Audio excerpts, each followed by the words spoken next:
Para Maguinho, lado de lá, ajeitou, colocou na grande área. O toque à frente do Elvis, o chute cruzado, olha o gol! É gol, é gol, é gol, é gol, é gol, é gol, é gol, é gol, é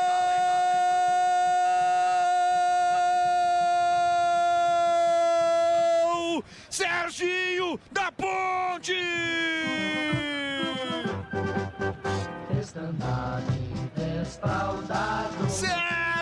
Serginho, camisa 37! Ele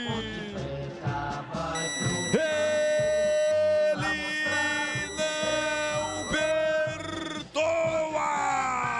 Serginho marca! Na marca de 29 minutos!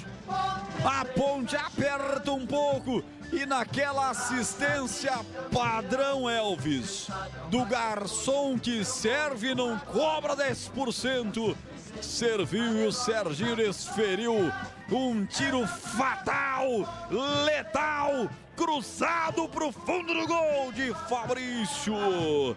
Caladinho, caladinho o Scarpelli, merecido ou não no marcador, a verdade é que agora estamos com Figueirense 1, Ponte também 1, o que vale é o detalhe, conta aí Vladimir.